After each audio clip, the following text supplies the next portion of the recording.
mendirikan jembatan edukasi Siluk itu kan memang di bawah kolong jembatan. Kayak kursi pun kita pakai bekas-bekas keranjang buah itu. Oke. Terus keranjang buah yang kotaknya ya. Kotak ya, itu. Ya.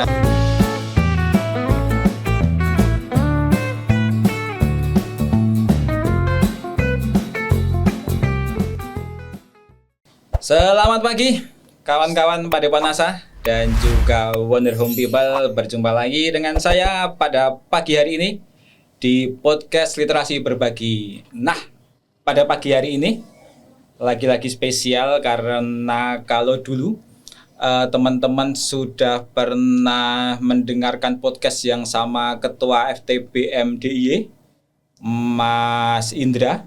Waktu itu kita membahas tentang FTBM DIY yang bikin acara festival literasi festival TBM DIY ya Mas? DIY. Festival TBM DIY yang waktu kita ngobrol itu masih beberapa hari sebelumnya. Dan ternyata buat informasi aja, ketika hari H jebul rame, jebul acarane gede, jebul akeh wong sing teko, dan menurutku itu sangat meriah sekali. Nah, waktu itu lokasinya itu ada di salah satu tempat dikatakan ruang literasi gitu, ada di daerah Selopamioro, Imogiri, dan tempat itu bernama TBM Jembatan Siluk. Atau kalau tak baca lagi ternyata banyak namanya gitu ya, nggak cuma TBM aja, ternyata di situ juga ada seperti nggak tahu apakah itu galeri seni atau tempat makan atau apa dan sebagainya macamnya. Nah, hari ini kita kedatangan sang empunya Jembatan Siluk gitu. Langsung saja dengan Mas Kuat. Selamat pagi Mas Kuat. Selamat pagi Mas Adit. Iya. Sehat selalu. Sehat Mas Kuat. Ini pertemuan kita pertama ya Mas? Pertama juga Mas. Pertemuan pertama. Sebelum kita ngobrol, jadi tadi seperti biasa di balik layar ada Mas Ihsan itu tadi sempat berdebat. Ini beneran namanya Kuat gitu loh. Ini konsepnya itu kayak si artis Jarwo Kuat gitu, atau memang Kuat itu nama aslimu Mas? Ya memang nama asli ya, dari kecil nih. Sebetulnya sudah ganti nama 3 kali. Apa iki? Ganti nama barang. Ini ceritanya nama. Jadi kalau orang Jawa dulu kan koyone kabutan jeneng. Ya. Dan ndilalai itu orang tua kan masih kejawennya dan cukup ini terus pergi ke ruang pinter lah zaman biyen. Oke. Ini sing pas jenenge sapa karena dulu dari lahir sampai umur saya nggak ini, cuman memang sering kayak sakitan dulu. Kadang kalau hari ini katanya sakit apa ya? Kalau panas gigil itu loh, melotot itu loh. Terus akhirnya diruat, terus ditanyakan ke orang pintar di mana, kasih nama ini. Alhamdulillah sampai hari ini sehat. Jadi sekarang nama jenengan adalah Kuat itu ya. Tok. Iya. Enggak ono tambah-tambahan Mas. Jadi Kuat ngono tok. Iya. Termasuk di KTP. Iya. Di tanda lahir juga Kuat gitu. Betul. Oke. Meskipun yang masih belum tak rubah di tapi punya 2. Tapi sudah nggak kepake lah yang di akta ya. Akta itu dah terus tak rubah setelah nikah kemarin, baru tak rubah. Berubah. Sampai sekarang namanya adalah Kuat. Ya. Hanya itu tok, Kuat gitu ya. Betul. Penak ora Mas, duwe nama mung sak kata dan mung Kuat, tapi punya makna kan punya makna gitu Mas. Kuat ki ya itulah gitu. Kalau secara ini sangat gimana ya, keseharian apapun bahkan yang paling enak itu selalu dikenal teman-teman. Mesti nggak lupa gitu. Iya betul sih. Itu kedua ya alhamdulillah juga sampai hari ini setelah ganti nama itu kan sehat. Nggak pernah sakit yang parah, bahkan jangan sampai lah. Jangan sampai gitu. Oke, Mas Kuat. Ini adalah jenengan ki asli ngendi Mas? Asli tadi ya tempatnya Jembatan Siluk tadi ya? Asli Selopamioro, Imogiri, Bantul. Siluk berarti. Siluk ya. Nah, Jembatan Siluk berarti Siluk itu nama apa Mas? Dusun berarti. Siluk itu nama dusun. Dusun. Iya. Terus karena ini Jembatan Siluk berarti situ ada jembatannya? Ada jembatan. Dari jenengan kecil ada jembatan itu? Dari saya kecil itu berarti kan perjalanan jembatan itu sudah ada 3 jembatan sebetulnya. 3 jembatan. 3 jembatan di tempat yang sama. Jenengan. Sebelahan. Jadi saya Mas, untuk gambaran Mas, nggone jenengan itu daerahnya seperti apa Mas? Karena nek saelingku itu kuwi lak koyo ning ada bukit, terus bar kuwi ono apa ku jenenge? Sungai ya. Terus di sepanjang aliran sungai iki ada omah-omahan gitu Mas. Betul. Nah, gitu. Jadi sepanjang itu kan jalur Sungai Oyo ya, Sungai dari Gunung Kidul. Di situ juga bukit-bukit. Jadi kalau Siluk itu naik sedikit sudah sampai Gunung Kidul ke Panggang itu sudah sampai.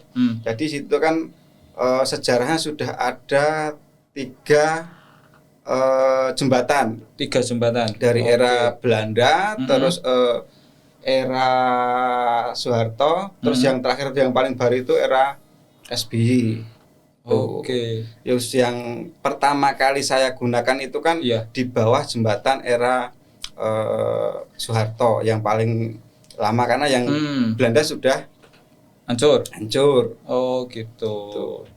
Nah, jembatan Ciluk ini tadi berarti itu berarti menghubungkan dalam satu dusun atau 2 desa, 2 desa Palmero gitu. Ke Sriharjo. Palmero ke Sriharjo gitu. Nah, di jembatan Ciluk tadi konon aku nggak tahu ini tercipta satu kawasan gitu Mas yang diberi nama Ruang Belajar Ciluk atau TBM Jembatan Edukasi Ciluk. TBM Jembatan Edukasi Ciluk. Nah, tapi kan tak waca-waca wingi Mas, itu nggak cuma TBM aja. Nah, di situ itu apa Mas? Jadi blok sesuatu macam-macam kegiatan atau apa gitu, dan yang miliknya siapa ya pemiliknya itu? Kalau dari awal kan saya mendirikan Jembatan Edukasi Ciluk itu kan memang di bawah kolong jembatan. Oh, jenengan berarti? Tahun piro ki Mas? Tahun 2016, 15 sampai 16 itu saya dan teman-teman di Ciluk itu persiapan. Baru launching 2017. Alasannya ngopo Mas? Kok nggawe TBM ning di bawah kolong jembatan? Alasan pertama di situ dulu untuk pembuangan sampah baik warga dan pengendara. Alasan pertama ya. Terus kedua saya pengen mengajak teman-teman di Ciluk juga untuk berkegiatan yang positif dari anak sampai remaja. Di situ saya kumpulkan mereka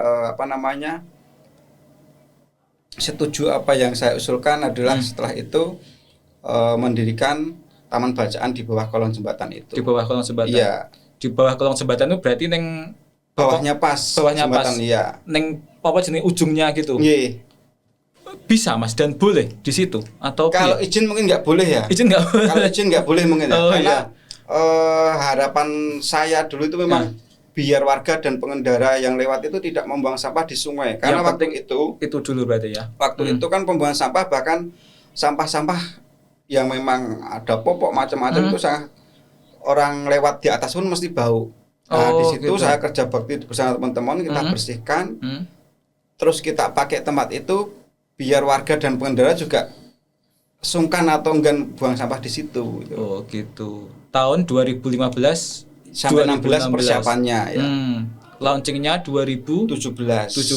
Betul. Bentuknya bangunannya apa Mas? Nek pamane di bawah kolong jembatan gue berarti bukan bangunan permanen atau bangunan permanen? Enggak ada, bahkan cuman kayak kursi pun kita pakai bekas-bekas keranjang buah itu. Terus keranjang buah yang kotaknya ya. Kotak itu. Bahkan rak-raknya juga seperti itu. Akhirnya juga karena biar untuk memikat anak-anak terus yang macam-macam, akhirnya kan terus saya mempunyai gerakan setelah itu untuk mencari dana itu saya namakan dengan gerakan mubeng sampah. Mubeng sampah. Jadi saya dengan teman-teman itu setiap hari Minggu keliling ke warga meminta barang bekas yang tidak dipakai, baik botol bekas atau apapun yang bisa diminta dan dijual, kami minta keliling itu. Selama 2 tahun kami keliling. Yang itu yang melakukan jenengan dan teman-teman di Ciluk. Ya. Oke, berarti ngambil sampah yang bisa dikelola lagi dan dijual. Hasilnya buat mengelola untuk modal itu TBM itu. Jembatan Ciluk tadi. Nah, dari yang awalnya jenengan bikin yang hanya sederhana itu sampai kemarin waktu festival TBM DIY itu tak lihat kok bangunannya kok gede. Ya. Kok ombo, nah itu piye Mas perjalanan? Jadi itu semacam apa ya, berkah bagi kami ya, di bawah kolong jembatan awalnya. Terus kita persiapan 2015 sampai 2016. Iya. Terus 2017 Oktober itu kita launching. Bulan Oktober. Setelah bulan Oktober 1 bulan, di bulan November banjir bandang Mas. Oh iya, yang tadi sempat kita di Cempakaya. Itu. Habis semua kecuali buku bisa kita selamatkan. Bangunannya hilang. Oh, jangankan bangunan jenengan ya. Iya. Jembatan juga hilang. Jembatan yang hilang itu yang jembatan atas. Oh, jembatan atas. Ya. Tapi yang silo masih aman. Oh, gitu. Tapi bangunan yang jenengan bangun bersama teman-teman hilang. Iya. Waktu itu. Iya, Oke. Pasca itu kan terus kita off sekitar 1 bulan 2 bulan. Ini kalau dilanjutkan pasti semangat habis. Akhirnya saya nekat tidak tidak menunggu bantuan atau apapun. Yang penting kita sekarang kerja bakti, kita bersihkan, kita tata ulang lagi dengan seadanya. Oh gitu. Nah di situ ternyata ada yang mengamati gerakan kami. Salah satu CSR kalau bisa disebutkan nanti. CSR itu setelah 3 bulan telepon macam-macam. Bisa enggak ini dikembangkan yang lebih bagus. Tapi harus tidak di bawah kolong jembatan karena harus kita bangun bangunan. Disitulah gitu. Terjadi negosiasi dengan CSR. Terus kita juga mencari tempat yang pas tidak jauh dari jembatan Silo. Akhirnya di situ ada kas desa. Tanah kas desa. Kebetulan itu adalah bekas dari jembatan Belanda tadi. Masih nyambung nih dengan jembatan. Akhirnya saya pakai yang itu. Tapi nggak jauh juga dari Silo Mas? Cuma 100 meter. Oh, cuma 100 meter. Oke. Terus akhirnya bangun di situ. Dengan dana CSR. Bangunannya bentuknya apa Mas? Kok teman nggak cuma satu limasan, bangunan? Ada 3 limasan sih. Oh gitu, 3 limasan untuk TBM atau untuk TBM di pendopo itu. Terus ada yang namanya 1 ruang limasan, 2 limasan itu untuk galeri. Jadi untuk memamerkan karya anak-anak lah itu. Dan bahkan untuk seniman-seniman Jogja juga sering pameran di sana. Oh gitu. Tapi pengelolanya sama. Berarti kalau boleh dijelaskan sekarang di komplek jenengan tadi, itu selain TBM Jembatan Siluk ada apa lagi? Jadi setelah pindah itu saya mendirikan yayasan untuk menaungi TBM. Namanya Yayasan Sekolah Sungai Siluk. Sungai Siluk. Di situ ada TBM Edukasi Siluk, ada Kedai Sinau Siluk, dan juga ada Sai Galeri, yaitu Siluk Art Education. Di situ Siluk Art Education Sai gitu ya. Apa juga jenenge gitu. Nah, perbedaan dari 3 ini apa Mas dalam hal kegiatan? Kalau sebetulnya kalau berangkat dari Kedai dulu ya, Kedai Sinau itu biar ekonomi teman-teman pengurus dan kegiatan anak-anak tiap minggu itu bisa tercover oleh kedai ini. Namanya Kedai Siluk. Kedai Sinau Siluk. Iya. Berarti itu tempat makan, nongkrong kalau sore gitu di situ. Berarti teman-teman bisa nongkrong juga bisa sambil baca buku juga. Kalau orang tua aja sambil ngomong anaknya di situ. Gitu. Itu terus TBM-nya. Terus sama yang Sai itu tadi. Mas. Berarti itu bikinnya tahun berapa, Mas? 2018 akhir. 2018 akhir. Terus habis itu kan setahun berikutnya COVID. Nah, nasibnya piye terus? Setelah jadi itu COVID, Mas. COVID sudah nggak bisa dipakai nih. Nggak bisa dipakai, akhirnya ya colong-colongan kegiatan dengan ini. Akhirnya yang berangkat ya kayak shift-shiftan itulah. Nanti 10 anak dulu yang berangkat, 10 anak, akhirnya gitu. Oh gitu. Tapi masih tetap bisa dipakai. Masih bisa dipakai. Tapi konon waktu COVID itu ya satu sisi memang nggak bisa berkegiatan ya Mas. Tapi terus zaman-zaman itu kan booming sepedaan tuh Mas. Betul. Dan saelingku ya waktu tahu nggak di sini sih, tapi ketok men kebanyakan juga menuju area yang jenengan ya, orang-orang pesepeda itu ya. Itu kan hampir sudah pertengahan karena kita bingung ya. Ini mau berkegiatan apa macam-macam. Kebetulan juga dari CSR itu menyumbang kami ada 10 sepeda. Akhirnya di situ juga kita buka nih wisata sepeda, kita pinjamkan ya gitu. Oke. Jadi pas Covid itu sementara literasi adem ayem dulu. Ini kejar ya, bagaimana bisa, karena ekonomi ya biar berjalan, teman-teman pengurus juga ini ya udah buka itu. Oke.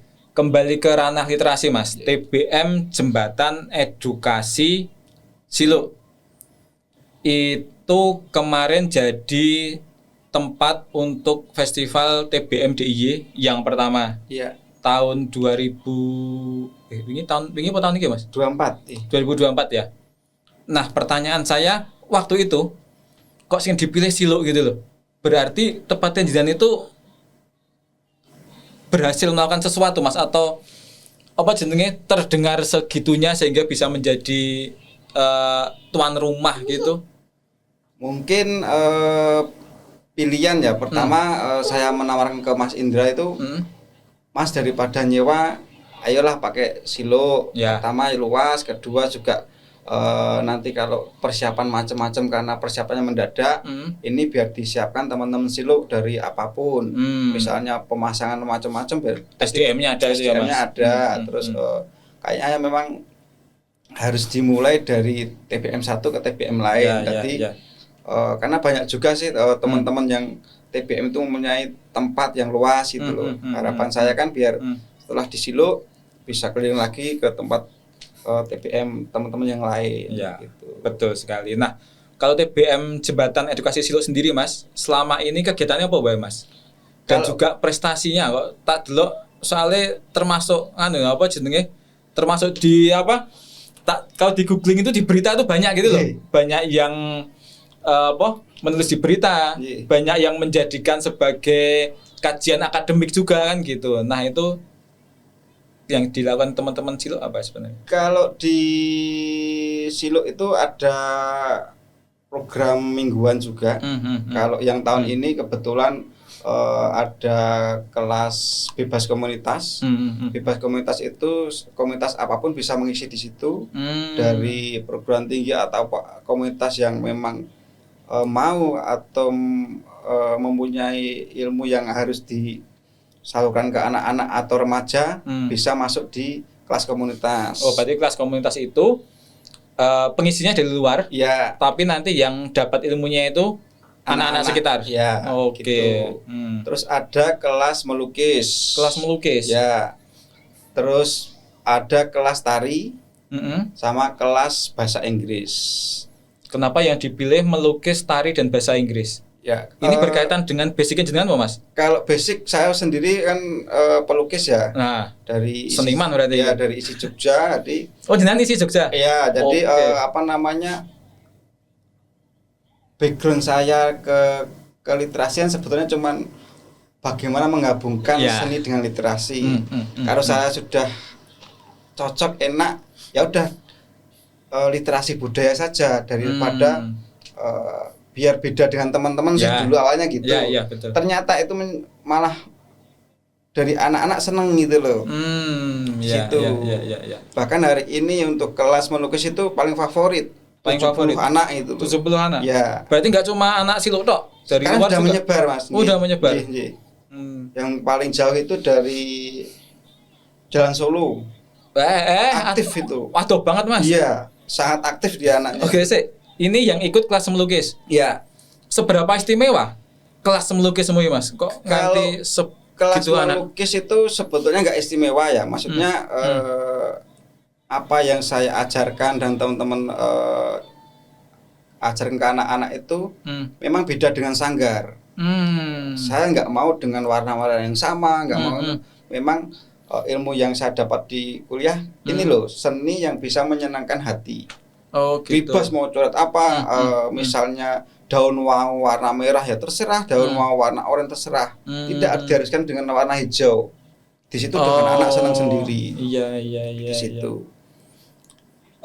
Berarti yang kelas melukis ini bayar atau tidak? Semua free, Mas. Oh, free semua juga? gratis. Oh, gratis. Gratis, semua kelas itu gratis dengan syarat membawa botol bekas minimal 3. Gratis tapi membawa botol bekas 3 minimal 3. Wah, seru ini. Botol bekasnya harus dienggo apa, Mas? Itu nanti per tahun kita jual. Oh, gitu. Per tahun kita jual. Dulu pernah dibikin kalau ada kelas keterampilan apapun ambil di situ untuk kegiatan anak juga. Tapi sekarang per tahun harus kita jual karena setiap bulan Oktober yang program tahunan itu kita harus memamerkan semua hasil karya anak-anak itu. Oh gitu. Jadi berarti malah spirit lingkungan juga ya, Mas? Ya, karena memang itu ya? Dari awal tadi sebetulnya kegelisahan saya tentang sampah dan lingkungan. Oh, sampah dan lingkungan. Akhirnya gitu. Disambung-sambung aja. Sambung kayak gitu ya. Iya. Oke, nah berarti di sini sebenarnya di tempat jenengan yang TBM Jembatan Edukasi Silo ini nggak hanya berkutat tentang buku aja ya, Mas? Iya. Tapi juga bagaimana ruangnya bisa berfungsi untuk berbagai macam kegiatan gitu ya. Betul. Gitu. Nah, ini tadi beberapa kali Mas Kuat sempat nyinggung tentang peran serta masyarakat, SDM masyarakat segitu. Nah, berarti sampai sekarang yang mengelola itu bukan hanya jenengan. Ya. Yang mengelola itu dusun atau Karang Taruna atau saya mendirikan komunitas sendiri. Oh, komunitas biar sendiri. Terlepas dari itu.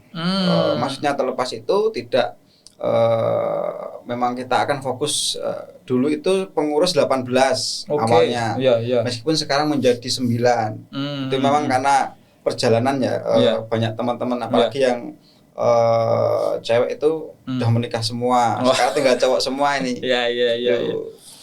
Gitu. Nah, itu seberapa itu, Mas, untuk SDM untuk bisa berkegiatan di situ tuh seberapa gampang atau susahnya gitu, karena ini kan non profit area, Mas. Iya.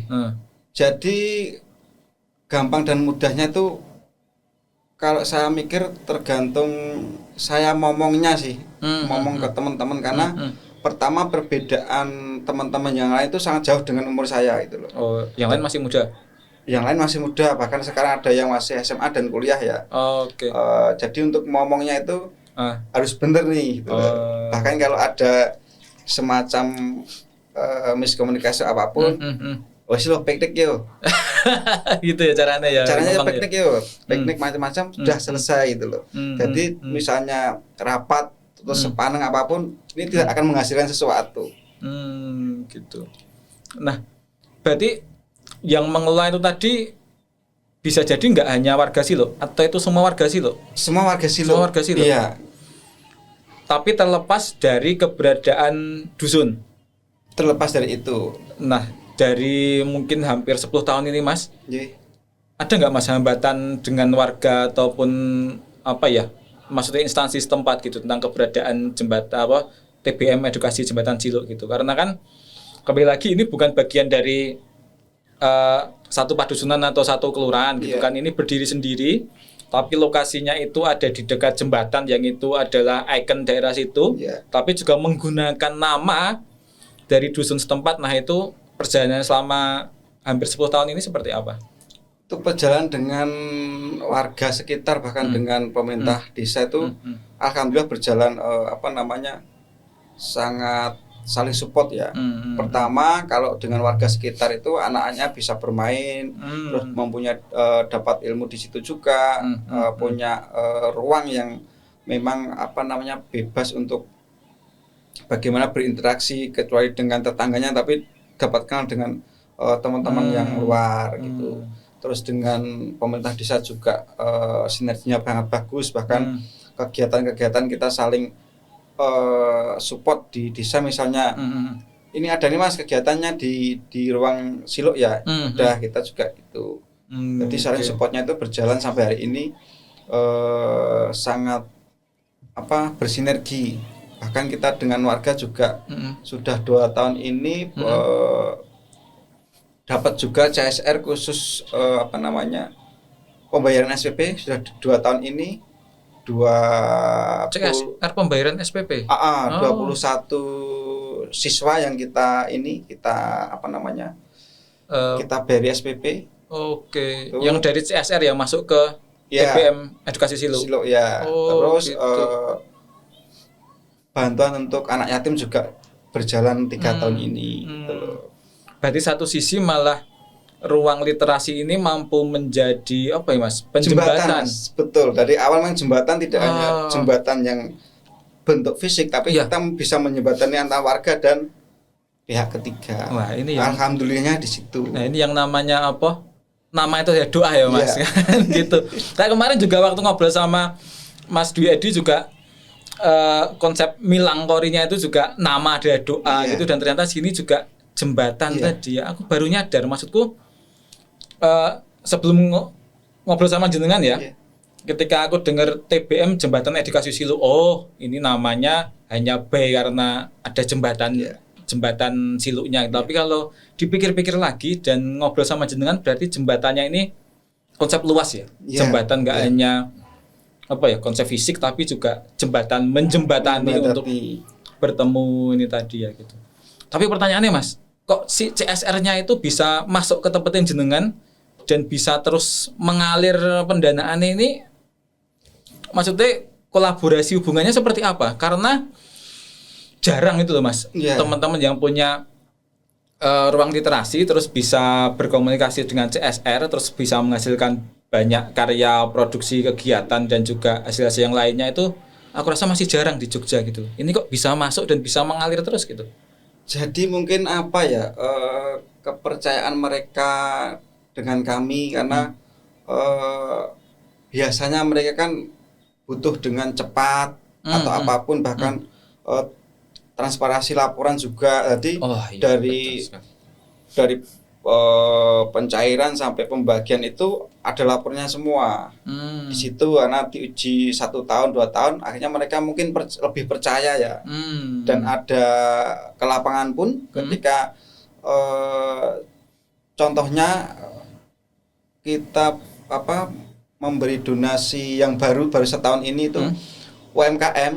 Jadi UMKM itu saya pilah-pilah. Jadi ada yang memang buat UMKM lokal. Iya, itu ada warga yang tidak mempunyai, ya anggaplah menengah ke bawah, kita belikan kambing kemarin. Belikan kambing. Tujuannya Mas kok yang pemilihannya belikan kambing? Karena kita tanya, kita survei dulu, senengnya opo, ini. Udah beli kambing, mau. Terus yang satunya misalnya ada yang sering ngukir, berani ngukir, kita belikan alatnya. Jadi tidak sama, tidak harus menjadi penjual semua ya, enggak gitu. Ini yang menyurvei teman-teman Silo semua. Terus kita bikin ini draft, setujui juga itu. Gitu. Wah, pamannya aku yang punya CSR juga mau juga kayak gitu Mas. Maksudku terpercaya gitu loh. Dan enggak asal-asalan dan sesuai dengan kebutuhan warga masyarakatnya gitu loh. Gitu. Dan warga juga sangat aktif ketika kita minta laporan itu loh. Gitu. Foto hari ini besarnya berapa ini gitu. Itu mungkin yang selalu mendorong, membuat kepercayaan CSR-nya bangkit gitu ya. Tapi emang waktu itu CSR-nya yang datang ya Mas, enggak teman-teman yang sendiri ya. Tapi menurut jenengan Mas, ketika di luar dari ini tadi ya Mas, daya tarik jenengan itu apa tuh Mas, yang membuat mungkin ya tadi selain CSR juga orang untuk datang ke situ? Karena tak lihat dari beberapa berita dan sosmed itu kan banyak yang datang ke sana Mas. Terus kegiatannya juga macam-macam gitu. Nah itu jangan iki sing menarik iki apa tuh jenengan gitu. Itu kadang kalau dilihat dari dalam kita juga nggak tahu sendiri. Cuman saya sendiri sebetulnya kan orang yang suka mempertemukan, atau kalau bahasa saya itu senang menjahit dari komunitas satu komunitas lain. Jadi di situ menjadi tempat untuk bertemunya beberapa komunitas gitu loh. Jadi misalnya dengan pertunjukan tak gabung dengan seni rupa nanti digabung dengan Ini apalagi. Jadi mereka senang ketika berkumpul di situ. Dari nggak kenal terus jadi teman akrab, apapun bisa terus menjadi bikin project apa gitu. Lagi-lagi konsep jembatan itu tadi ya, Mas. Menjembatani itu tadi ya. Selama ini Mas, kegiatan yang menurutmu paling besar dilakukan di tempat jenengan ataupun yang paling menarik itu apa, Mas? Kalau yang menarik, yang besar itu kan karena saya basicnya di seni ya, itu menyelenggarakan pameran di desa itu, Mas. Pameran di desa? Iya. Pameran seni? Lukisan. Oke, lukisan yang melukis adalah? Teman-teman seniman Jogja. Oh gitu. Pameran tempatnya jenengan? Iya. Piye konsepnya, Mas? Itu konsep pasar sehari. Pasar sehari. Ya. Oke. Itu saya bikin tahun 2001 pas Covid. Karena teman-teman banyak yang ini gimana lukisan ya. Udah bikin acara. Terus saya bikin namanya acara Pasar Cemangking. Pasar Cemangking. Itu khusus lukisan. Terus lukisan itu cuman maksimal ukuran 50x50. Kita adakan cuma sehari. Itu ada sekitar 100 sekian lukisan. Satu hari sold out, Mas. Kejual semua? Iya. Kok bisa? Itu, Mas. Kok bisa kejual semua di situ gitu? Jadi sebelum hari H, H-2, itu saya sudah menyebarkan katalog ke semua kolektor macam-macam, saya sebarkan. Pengusaha gitu. Apapun dengan bahasa ini teman-teman, inilah keadaan Covid macam-macam. Iya. Karena tak potong, Mas, karena waktu itu aku waktu Covid aku bukan hanya penikmat seni ya, Mas, tapi aku waktu itu dengar langsung dan isu-isunya bahwasanya memang untuk teman-teman pelaku seni, terutama seni rupa pelukis itu sedemikian nestapanya ketika ketika zaman-zaman Covid gitu loh. Karena waktu itu konon kabarnya itu iki arep didol ning endi, piye carane gitu kan, waktu itu mereka kesusahan gitu. Dan ini juga sebagai salah satu cara jalan keluar waktu itu ya. Bisa sold out semua. Menariknya apa, Mas, waktu itu bisa sold out terus itu? Mungkin itu tadi ya, banyak pertemanan, banyak ini, terus kita share semua katalog, akhirnya satu hari bisa sold out itu. Gitu.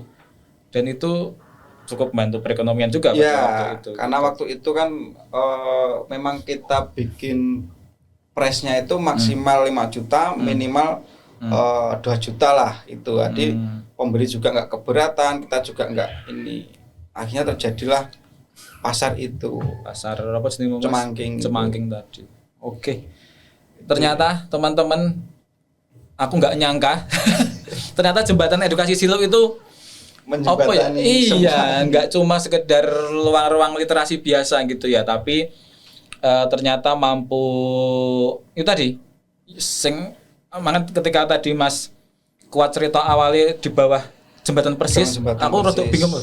Bukannya saiki iki ora ning kolong jembatan kan gitu, ternyata memang ya yang sekarang memang yang hanya diketahui oleh orang-orang mungkin kayak aku ya, Mas, tapi memang di sejarahnya awalnya memang dari tindakan-tindakan kecil gawe ruang ning kolong kan sapa sing kepikir gitu kan, apalagi dengan tujuan awalnya sampah itu tadi, sampah dari lingkungan, mencoba untuk mengurangi perusakan lingkungan dengan cara membuat satu ruang di situ. Itu kan menurutku jenis juga gitu, Mas.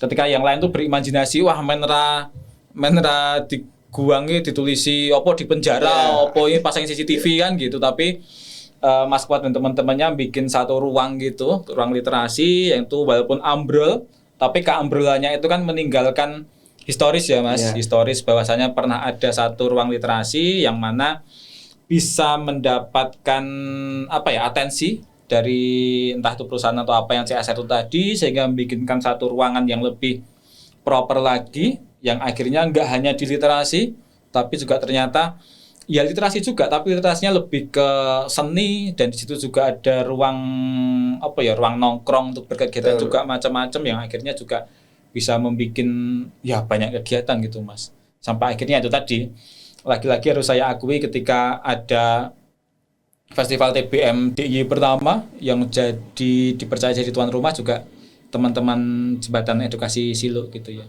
Oke Mas, sepertinya seru Mas, cuma ketaman waktunya harus nggak kerasa Mas ya. Nggak kerasa gitu. Mungkin kalau Mas Kuat sendiri mungkin Caca saiki itu kata-kata hari ini masih gitu. Kata-kata hari ini apa ya? Tentang ruang literasi atau ruang berkegiatan masyarakat gitu. Kalau tentang literasi itu sebetulnya hari ini sudah nggak perlu di kata-kata lagi ya, tindakan sih sebetulnya. Pertama itu kalau dari saya bahkan selalu saya bilang di akhir podcast di semuanya selalu bilang ojo isin tumindak becik. Jadi jangan malu untuk berbuat baik, hal kecil apapun itu akan menjadi sangu atau namanya kita dalam kehidupan sehari-hari.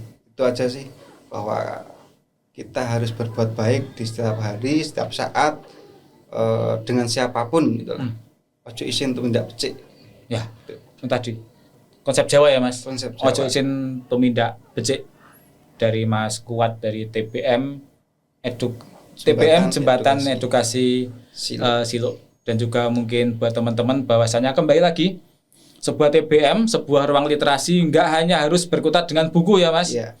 Buku ya harus ada di situ, buku jadi santapan konsumsi ketika orang-orang datang ke TBM, tapi selebihnya TBM itu punya ruang, punya space yang itu sebenarnya bebas ya Mas untuk berkreasi sebagaimana apapun, karena kembali lagi zaman sekarang menurutku semua teman-teman yang punya TBM jangan cuma memakai TBM-nya untuk hal-hal berbau buku saja, tapi teman-teman TBM juga punya ruangnya, punya space-nya lebih luas lagi, mengembangkan itu bisa digunakan untuk berbagai macam kegiatan gitu Mas. Oke, terima kasih Mas Kuat. Semoga TBM Jembatan Edukasi Silo dengan konsep jembatannya tadi bisa kembali menjembatani antara mereka yang membutuhkan dan mereka yang mau berbagi gitu ya Mas. Amin amin. Dan semoga kedepannya makin sukses dan jaya lagi gitu. Amin. Oke, mungkin untuk hari ini segitu saja di podcast Literasi Berbagi produksi Wonder Home Library dan Padepokan Asa. Ini episode ke-10 ya Mas Ihsan. Sampai jumpa di bulan depan di episode ke-11. Terima kasih. Dadah Mas di kamera Mas.